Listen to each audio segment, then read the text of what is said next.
Back to work, boys. All right. Starts now. Here we go. Giants on 3. 1, 2, 3. That was quite the speech, Daniel Jones. Giants locker room, impressive victory. But, you know, Giants locker room learning what I learned a long time ago. Like, Daniel Jones is a man of few words. Yes. And the fewer the better. Here's an interview that I did with Dan. This is a true story. The NFL, I go to the rookie premiere for the NFLPA every single year, and here's an interview I did with Daniel Jones his rookie year at the NFLPA rookie premiere. What's the most embarrassing thing that's ever happened to you on or off the field? I don't know. What's one thing people don't know about you? I'm not going to answer that. What's the worst tattoo you've ever seen? Is this like live or? I don't know. I can't think of anything. Yeah, I'm good on that.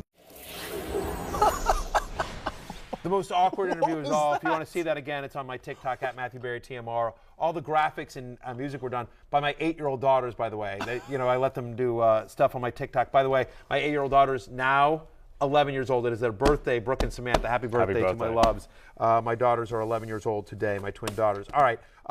But Daniel Jones, while he is an awkward interview, he's kind of a good fantasy quarterback. We've talked about him throughout the show. He's actually a top 9 fantasy quarterback on the season so far this year. 343 rushing yards and 3 rushing touchdowns this year. 3 different games with 60 or more rushing yards. He plays Seattle this week. I think he's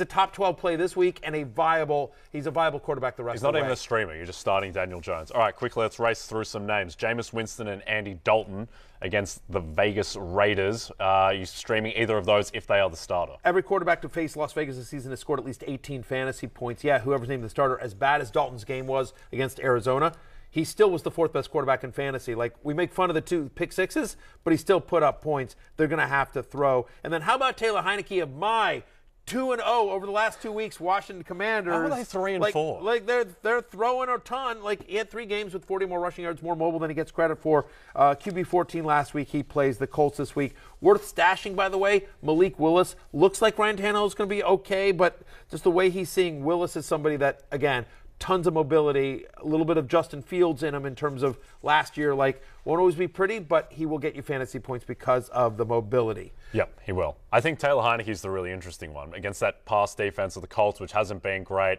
We're wearing Commanders red today for Taylor Heineke. They're 3-4. They're half a game out of the playoffs. It feels like they're 1-6 and they're done. Those could be high leverage games against the Giants in the back end of the season. Really will be.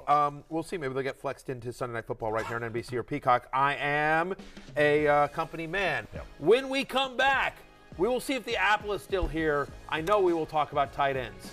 Talk soon.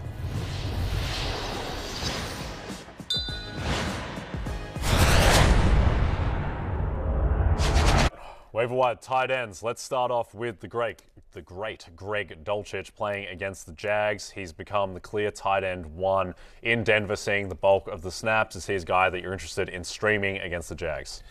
Yeah, I mean, am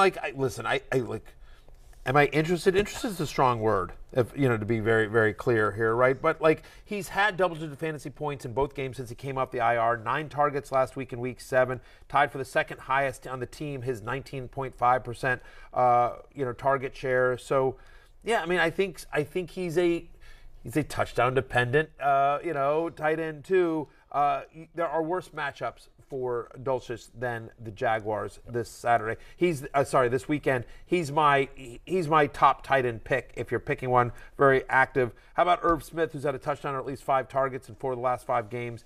You always say this: start your tight ends against the Arizona Cardinals. Yes. They've allowed the most receptions and second most yards to tight ends this season. We saw what Juwan Johnson did last week against them. And as long as we're talking about my Swagwars, how about Evan Ingram?